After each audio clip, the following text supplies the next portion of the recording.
So welcome everyone to this CIPS webinar on how to apply for CIPS IT certification. I'm Jonathan Elias from the CIPS National Office, and I'll be guiding you through this presentation and how to apply for CIPS certifications. Before we get started, I'm just going to briefly give you a overview of CIPS. CIPS has been around for quite a long time.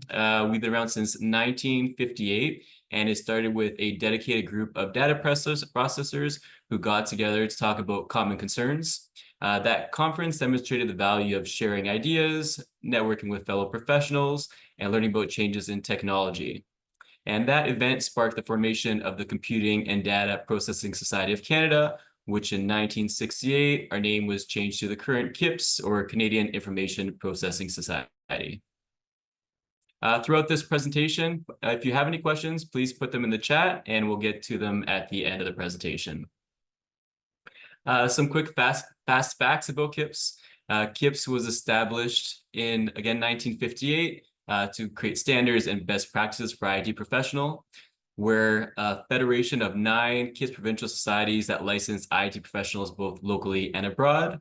And each CIPS provincial society is a community of IT professional members that provide networking and professional development opportunities. Since 1989, CIPS has the only IT designation that is legally recognized in Canada in the I.S.P designation. And in 2008, we also launched our ITCP designation, which is our internationally aligned IP3P accredited designation. So what that means is that since it's internationally aligned and accredited, for example, if you are a member of the Australian Computer Society and have their equivalent CP designation, you can come to Canada and CIPS and obtain the ITCP designation because they're both aligned at that same SOPHIA 5 standard, which we'll talk a little bit about in a few slides. CIPS's mission is to protect the public through ethical and skilled IT professionals that practice in Canada, develop and align IT standards for IT professionals and credit programs, increase recognition for the IT profession to industry, government, academia, and the public, develop and maintain integrity and competence of individuals active in IT, advance the theory and practice of IT and promote sharing of information, and finally establish public awareness of the potential impact and misuse of IT. This is just a quick glimpse of some of our relationships. So CIPS has relationships both within Canada as well as a variety of international partners. That includes IFIP and IP3, which I just talked about, which allows for our ITCP certification to have that internationally aligned standard. CIPS also has accreditation. We accredit a variety of university and college programs. So basically, the CIPS accreditation team, they'll visit the school, they'll assess their program, and ensure that they meet the education standards and requirements in order to be accredited. And graduates of CIPS accredited program, they're eligible for the AITP designation and 1 year of free CIPS candidate membership. Briefly, some member benefits that CIPS has. We have our skill assessment and career planning tool, which we'll go through because it is one of the requirements to apply for CIPS certification. Obviously, certification of IT professionals. We provide networking opportunities, and that includes hosting a variety of events and professional development opportunities.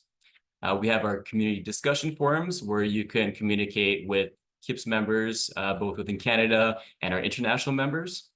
And you can also volunteer to build new skills. So that includes volunteering either locally with your provincial society or nationally with CIPS National on a variety of initiatives that we do. CIPS also has our niche IT job board, where if you're looking to hire an IT professional, you can post your jobs there. And as a member, you receive discounted job postings. Or if you're an IT professional looking for jobs, that's a great place to look, as people posting on the job board, obviously looking to market to CIPS members and especially CIPS certified members.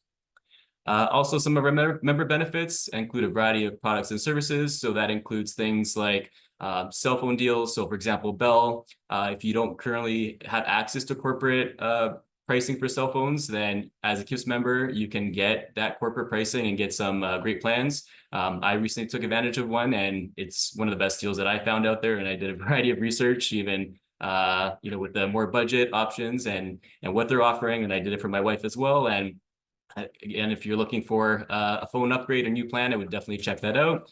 As well as Pergopolis. They offer a variety of products and services and discounts, whether it's tickets or you're looking to get a new laptop or you're looking to maybe go on a trip or whatever it is. There's a lot of great deals on there. So again, that's another member benefit that you should take advantage of. And we also have our IT community forum. That again is a place where CIPS members can network, they can share resources.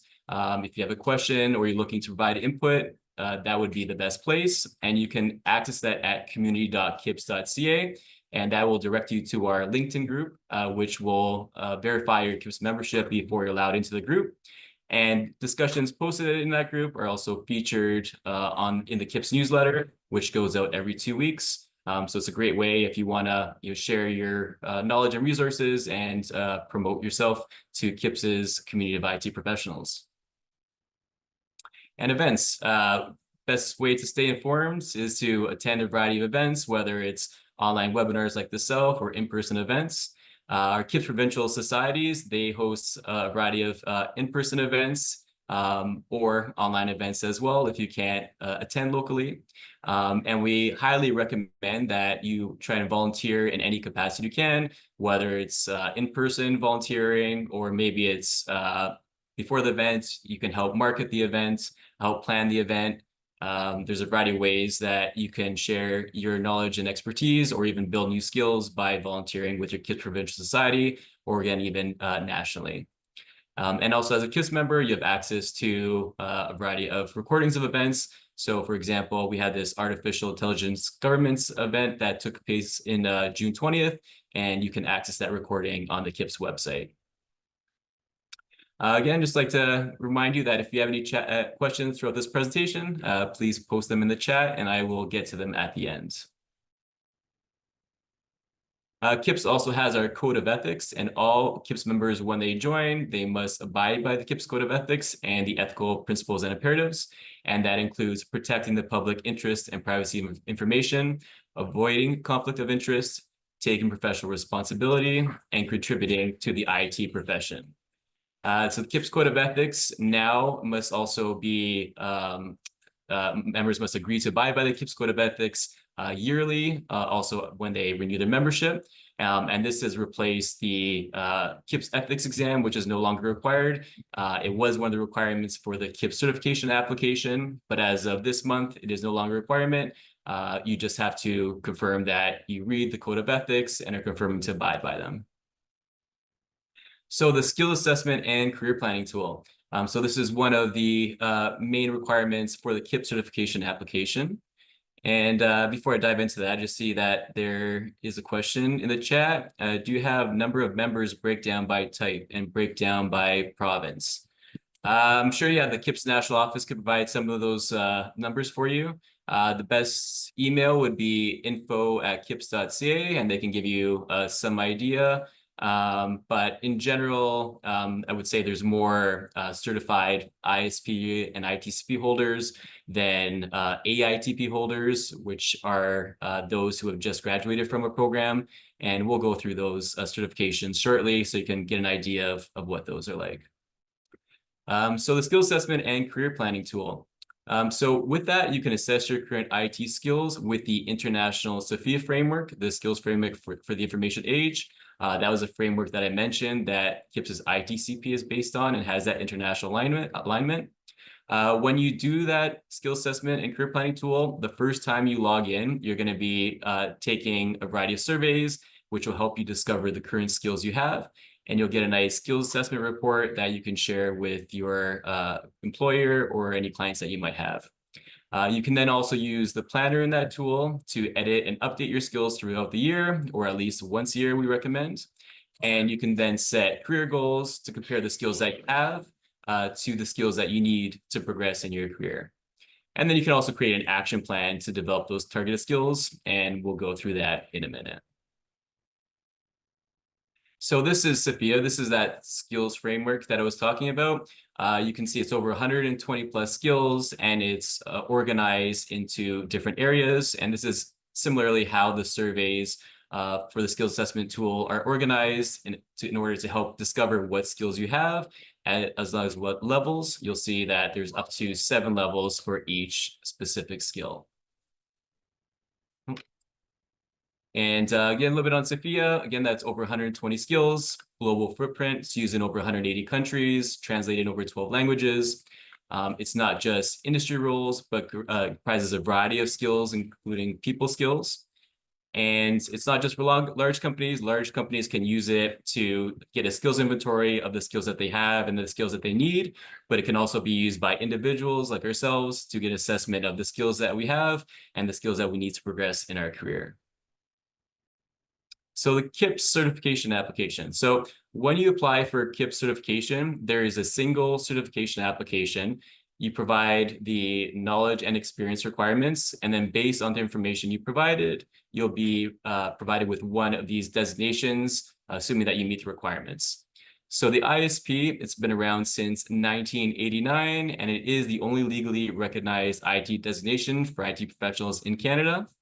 Then we have that ITCP, which I talked about, which was launched in 2008. It has that international alignment with Sophia and allows that portability for IT professionals to move through different provincial societies and obtain that equivalent designation. So the example I gave was if you're part of the Australian Computer Society and you have their CP designation, you can come to Canada and get their ITCP. And then we have the AITP, which is for those who have knowledge, but don't yet have the experience for the professional I.S.P or ITCP certifications. Now, this is a glimpse of some of the requirements to apply for CIPS certification. So first, you will need CIPS membership. And then once you're a CIPS member, you would pay the certification review fee. And then in terms of the application, you would submit references for the last 2 years. Or if you don't yet have IT experience, you would provide 2 sponsor letters. Then the certification application itself, you would download that application, and there's 2 main sections. One is the IT education section, which you would fill out. You would provide the details of your IT education.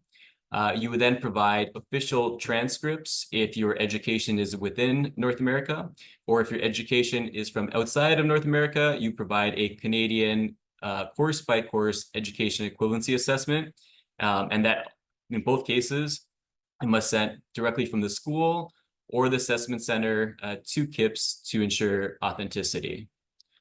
And in terms of the education equivalency assessment, the course-by-course assessments, the most popular tends to be WES. However, we also receive some assessments from IQAS and ICES. But WES tends to be the most popular, and they are able to send the assessments electronically to CIPS, so we get them right away, and we can review your application as soon as possible. That equivalency assessment, basically what we're looking for is a course-by-course assessment that lists the individual courses you completed along with their grades. So basically how that rating is determined is they count the amount, the reviewers count the amount of university and college IT-related credits that you have, and then based on the amount of those credits, you will get your education rating. And then based on the amount of your education rating, you require a certain amount of IT experience. And so the experience section of the application, you would fill out section 5.2 of the application, where you'll document your experience relating it to Sophia, which we'll show you in a minute. And then you also attach your resume or CV along with the skill assessment that I kind of gave you a brief glimpse at, but we'll go in a little bit more detail of how to obtain that. And then finally, you would need 1,000 hours of IT work experience in the last 12 months. And just noticing a couple comments in the chat, so let's just take a quick look at that. So Francis has asked, I've already done my assessment from WS and ICES before migrating to Canada. Will that work? Yeah, so that definitely works. You just have to have the assessment center send it directly to CIPS, because again, we need to ensure that it comes directly from the assessment center to CIPS to ensure authenticity. And especially with WES, they have a direct portal set up for CIPS, so that as soon as you send that assessment, we can access it, the official assessment electronically right away. But ICS is also definitely an option. Also see another question of if I have already completed and passed the Code of Ethics exam, can I still submit ethics certificate as part of documentation required for the certification? Yeah, I would definitely provide it. It's a nice to have at this point. It's not a requirement, but definitely doesn't hurt to include it. It shows that you've read the Code of Ethics, you understand it, and you've passed that exam. And then another question we have here is, what if the education degree is not in IT? So if your education is not in IT, then you wouldn't have your education assessed. You would go through the experience only routes, which I'll show you what the requirements are for that in a moment. So this is the application requirements, the various routes that you could get approved through for the certifications. So the AITP, essentially, to get approved for that, you need to have graduated from an IT-related college or university program, and then the pre-professional AITP will recognize your education. In order to obtain the I.S.P, it can vary from if you graduated from a program that was accredited from CIPS, a 4-year university program, then you would only need 2 years of IT experience currently working at a minimum of Sophia Level 3. Or for the ITCP, you'd only need 1 year at a minimum of working at Sophia Level 5. But also requires the last 2 years in general working at Sophia Level 5 for the ITCP. So on the other end of that, let's say if you graduate from a non-accredited 2-year college program, for the I.S.P, you would need 7 years of IT experience and currently working at minimum Sophia Level 3, while again, non-accredited 2-year program, you would need 6 years of IT experience with the last 2 years working at a minimum Sophia Level 5. And this is all on the main certification page, as well as in the application. The website is cips.ca/certification, and you can click these links and it'll give you the definition exactly for what that means for Sophia Level 3 or Sophia Level 5. We also have, if you graduated from the BCS diploma level exams or professional graduate level exams, or you completed the ICCP exams that led to the CCP designation equivalent, that can also be used as an education requirement. And then again, you can see how many years of IT experience are required. And so based on that previous question, if you don't have any IT education, so this is what we'd be looking at over here. Basically, if you don't have your education being reviewed, you would need 8 years of IT experience, currently working at a minimum of Sophia Level 3 for the I.S.P, or last 2 years, a minimum Sophia Level 5 for the ITCP.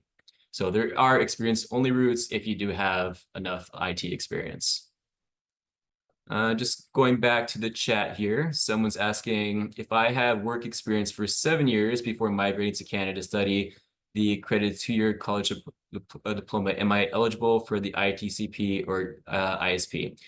So yeah, experience from outside of Canada definitely counts. The only requirement which you would have to look out for, if I go back one, is the 1,000 hours of IT work experience in the last 12 months. So that would be a requirement, but you could still apply for the I.S.P certification. And let's just say you're short IT experience, years of experience, or you're missing this requirement. In the decision letter you'll receive, it'll indicate that you'll be approved once you demonstrate that you have that 1,000 hours, or maybe you're short a year, or maybe you'll have someone maybe short 4 months experience, for example, to get approved. And we'll say in 4 months, you'll need to confirm that you have stayed active in the current IT role. Or if you have new experience, you would submit that for review in order to obtain that certification and those requirements. And so another question here, we have WS has a valid number allocated. Do you still need it to be sent directly by WES? Yes. Yeah. So in all cases, whether it's transcripts or education equivalent assessment, it always must come directly from the school or the assessment center directly to CIPS. We must receive an official version in order to ensure authenticity. And another question here is, managing IT projects as a project manager would be considered as experience? Yeah, it would be definitely IT related, and you'll see when you read the definitions that often that actually kind of leads more to a senior role. because you're kind of doing more of the supervising or business organizational level experience opposed to perhaps the specific IT tasks. So yeah, that would count.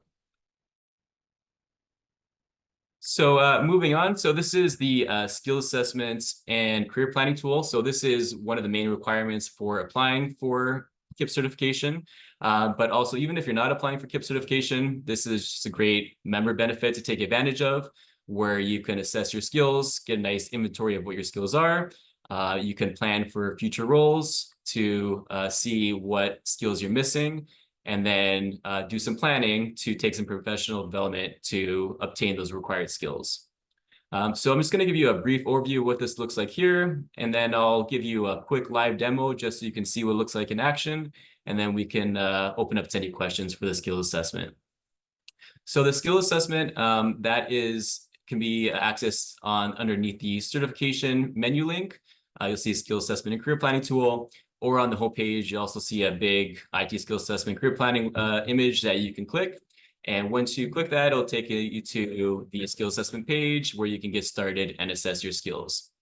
Now, the first time that you log in, this is using your existing CIPS member login, same username and password, you'll be asked a variety of questions, variety of surveys in order to figure out what skills you have and what levels. And now, if you love surveys, I would say, you can pick something like the whole framework. You'll see that the first screen asks you, are you a beginner, digital professional, whole framework? If you like surveys, pick the whole framework. It might take you an hour or two. If you are someone who maybe doesn't love surveys, I would pick somewhere around where your skill level is, or even maybe lower. So even, it could even say advanced beginner, 4 years of experience. It's just going to ask you less questions. It's going to discover less of your skills, but you can always add to that in the planner section, and you can add more skills after. So really, it depends on, if you like surveys, spend more time here to figure out your skills. If you're not a huge fan of surveys, then you can spend more time in the planner just to basically see the skill, read the definition, and check if that applies to you. Now, in terms of the surveys, on the right-hand side, it's giving you an overview of all the different surveys. You can start any of these and come back to a later date. It'll give you an idea of how many questions are in each survey, as well as an approximate duration, and also the focus of these. So some of these are more technical related, while you'll see some of them are more general. So yeah, like people and skills or relationship and engagement. They're not maybe directly IT skills, but they are required by a lot of IT roles. So they definitely are IT related. And so this is the first surveys that you're going to get. It's going to try to figure out your general levels of responsibility in terms of autonomy, influence, knowledge, business skills, and influence. And those are basically the core skills in order to define that general level of if you're going to be approved for the I.S.P or ITCP.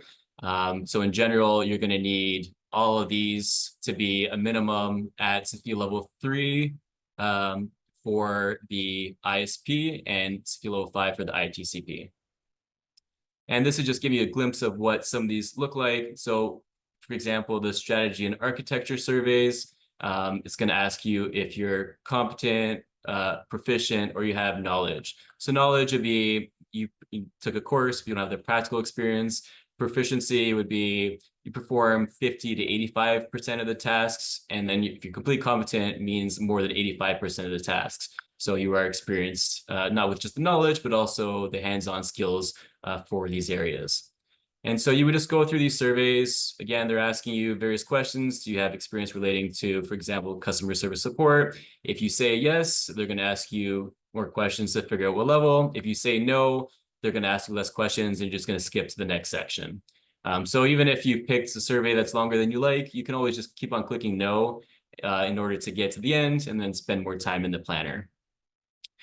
So once you complete the surveys, you're going to get this nice skills report, which you can share with your employers or clients. It's going to give you a summary of those general attributes, what the description is based on the level that you were assessed at, showing here that's levels 5 and 6.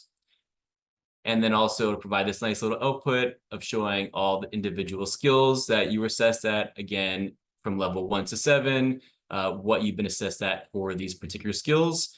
And then again, it's not only the level, but also showing you whether you're competent, proficient, or knowledge. So for example, again, strategy and architecture, here it's showing at level 3, you have the knowledge. For level 2, you also have the practical experience there.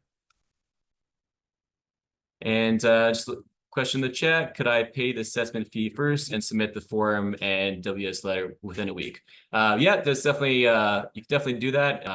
Just make sure that once you submit all your files together to apply, you can attach that receipt. Worst case, the CIPS National Office will verify that you made that payment, but the answer is yes.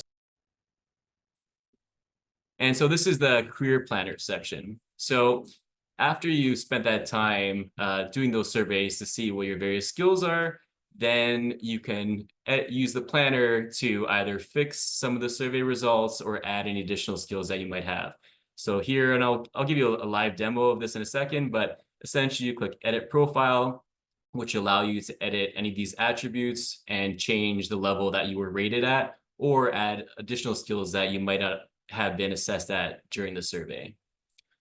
And this is just showing you, if you click edit beside any of these skills, it'll give you the definition for all those levels. In this example, I'm at level 5, maybe I read level 4 for autonomy, and that applies more to me. And I would just click Save Changes. And then you also, for the individual skills, not only are you picking the level, but also if you have knowledge, proficiency, or competency within that area. And you can have, you can be level 2 and level 3. So you can have knowledge of level 3 for strategy and architecture, but you can be proficient at level 2 because they do represent different things. This level 2 might be more hands-on, while level 3 might be more higher level planning. And you can also assign future roles if you want to do some career planning. This is less for certification, but just if you want to utilize your skills profile for future planning, you would click Assign and then pick a future job role that you can then overlay and see what your skills gaps are. So in this example, I've selected a cybersecurity role. This is when you click Assign, you'll get a list of the NOC Canadian government roles. You can get the definitions of all these from the government website. And you can also click the self-assess button, which will give you a percentage match showing how well your skills currently match. And then you can click either current role or future role. It doesn't really matter which one you select. You can even plan for 2 jobs here. It's just going to overlay what those requirements are for those jobs compared to what you have. And so in this example here, it's showing that for the general attributes, I've met all the requirements. It's giving me all the check marks. While in this example, it's showing that information security, I'm missing a few skills. So that's somewhere we'll have to do some professional development. And I'll give you a little bit more info in the live demo there.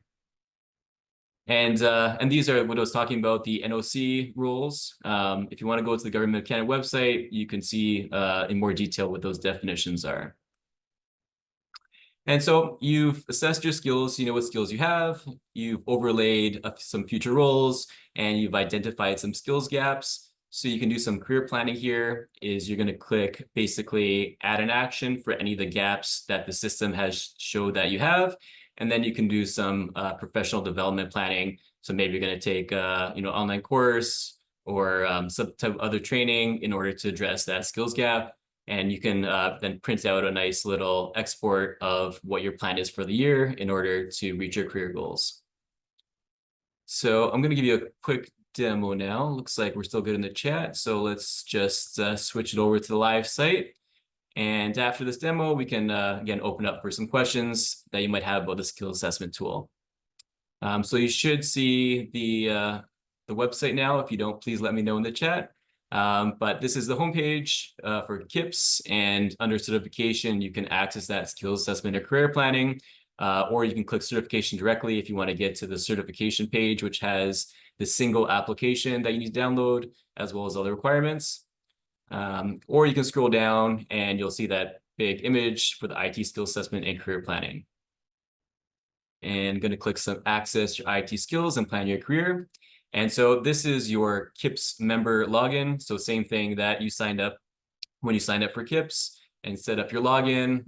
This is the same login that you'll use. And again, the first time you log in or until you complete those surveys, you're going to get the surveys.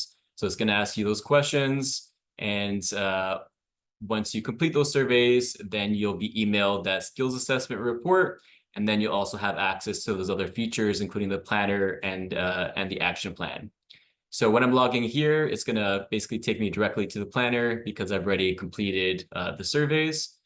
And so I'll just give you a quick glimpse of this. I'm not going to spend too much time, but just thought it'd be nice to show you a live example of what this looks like. So this was just a test account that I used to take those surveys. And just be loading here in a second. So what it's showing me here is that my general attributes, I've been assessed at level 5 for autonomy, influence, business skills, and knowledge, and level 4 for complexity. And so this is the kind of the core requirements of what the assessors will be looking at when they assess your certification application. Whatever assessment you provide, they're going to still do their own assessment. They'll use your assessment as a guideline to see where you think you're at, but they're ultimately going to look at the experience you documented, your resume and your CV, and relate that to SFIA to confirm the validated SFIA levels that you've been assessed at. So this is here showing me after I took those surveys, all the skills that I've been assessed at. It's showing quite a few of them, but if I let's go edit profile here. So when I go edit profile, you'll see a lot more options open up. And all these grayed out areas means I haven't been assessed yet and are options that I can add. So for, say, business situation analysis, I didn't get that skill from my survey questions, but I can click that edit button. I can read a definition, say this definition level 4, that sounds like me. Do I have knowledge, just school training, or am I proficient or complete competent? Let's just say this sounds like something that I do on a daily basis, and I would save changes and automatically that's added to my planner. And so you can go through that and you can edit any of your results as well. So an example here, maybe 3 doesn't actually sound like me. Maybe I'm more of a 4. Let's save that. And then once you click save, it'll save those changes and give you, again, your summary of what you've been assessed at. You can also click that print button, which will email you an updated version of your skills assessment report based on the changes that you made. So this is really the basic requirement that is required for the certification application. And that skills assessment report is what you'll submit with your experience section. Quickly, though, if you want to see what it looks like to do some planning, again, you can click assign and you can do a self-assessed percentage match of the roles that are in here and select your current and future roles. And what that does is if I say click a current role, you'll see that,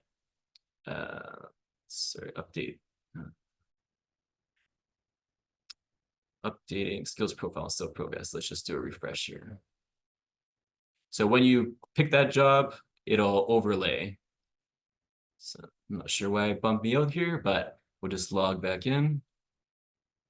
And so, yeah, so by picking those additional jobs, it'll just give you some idea, even if it's not the exact role that you're looking at, even if you look at that percentage match, it's gonna, let's see here, it's still loading.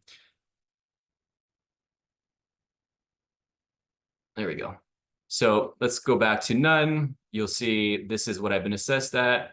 If I click the current role, it's showing for this technical role that I selected, it requires all level 3s, while I have level 4s and 5s. So it's showing me check marks there. If you want, I can click that other future role that I had selected. Pretty similar. I have those general attributes met. But if I go down to the specific skills, here it's showing data visualization.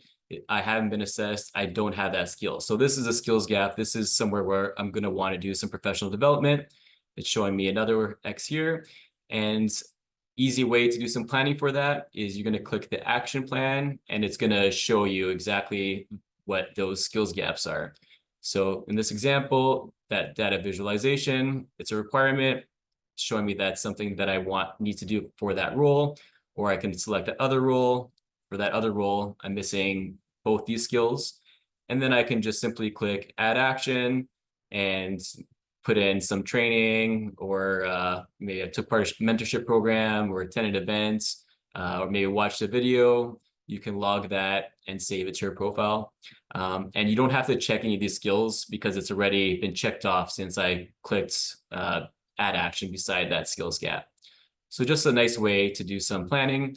And if you want also to use this as a spot to keep track of everything, you can also add evidence. So you can add new evidence that, let's say you attended an event, you can upload, maybe as a receipt for attending the event, or if you took a course, you could upload a certificate showing that you completed that course.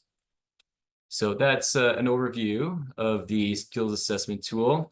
It's going to look in the chat here. So the question in the chat is, should the levels selected or indicated on the skills report be the same when filling the experience review section of the application form? And if you could provide some clarification of how to fill up the experience review section on the application form. Also, you could recommend a standard resume template.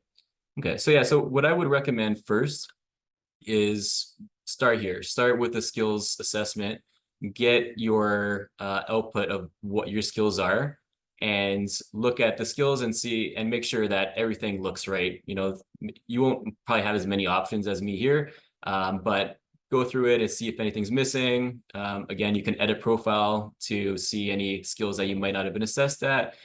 This is going to be a good place to start to see what skills you have at what CIPS levels. And then you can use this as a basis for filling out the experience section of the application, which I can show you in a second here. Okay, so within the actual certification application itself, there's two main sections. This is the education section. You just fill out your basic details of your school, when you attended and whether you graduated, and when the transcript was sent to CIPS. If your school or your education is outside of North America, then you would fill out the section below that. And you could also put your reference number for your equivalency assessment. Just makes it a little easier for us to find and confirm that is your assessment. Now, here's the experience section that the question was based on. So for each section, basically, you're just going to put the dates that you had a certain role, the organization, whether it was full-time, and your title. And then you're basically demonstrating how you have a certain level of autonomy, influence, complexity, business skills, and knowledge. So for each of these, what I would recommend is click the hyperlink. You can see they're all related to that skill. So here, influence, the one underneath complexity. If you click that, it'll give you specific definition for what is for each level. Here's an example. So if I clicked business skills, it would take me to the CIPS website, and it'll provide the description for what each of these levels are.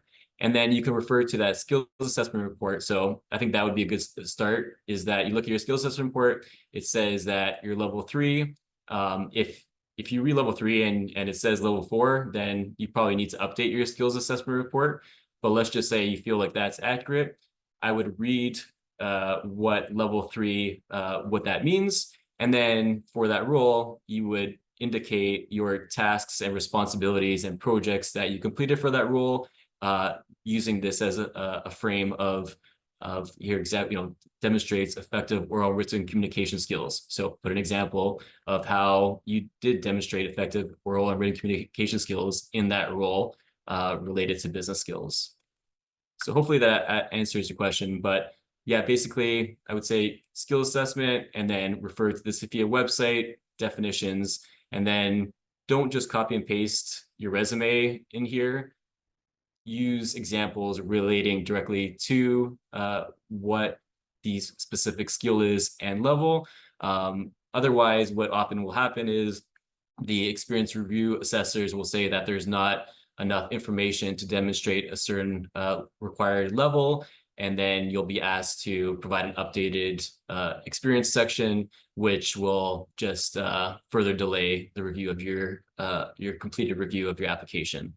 So I would say try to get it right the first time, but worst case, if you don't provide enough information, you will be provided another opportunity to provide that additional information. It'll just be at the cost of going through another review cycle and taking a little longer to get approved. And we have another question here. It says, if you have 9 years of work experience before migrating to Canada with a master's degree in information systems, am I eligible for AITP, I.S.P, or ITCP? So with 9 years experience, I'm just kind of backtrack here a little bit. So with 9 years experience, so you would meet all the experience requirements. So even if you're not even using your education, even if you don't submit it, you would have at least 8 years of experience. The only question to confirm based on your documentation would be is if for the I.S.P, if you're currently working at a minimum of CIPS level 3, or to be approved for the ITCP, are you working the last 2 years at a minimum of CIPS level 5? And again, so this CIPS level 3 and CIPS level 5, in terms of your skill assessment, if I'm going to go back to it, oops. So sorry, I think I went a little bit too far. Oh, and it's doing the live demo, that's why. But here, it would be this here. So when you complete your surveys, this here is showing that this person has been working at CIPS level 5 at least. And if they had at least 8 years of experience, they would be approved for the ITCP. For the I.S.P, as long as they have 8 years of IT experience, these would all have to be at a minimum of CIPS level 3. And again, this is ultimately based not only on the skill assessment that you provide, but also the documentation within the resume and the CV you provide, and then also filling it that experience section of the application.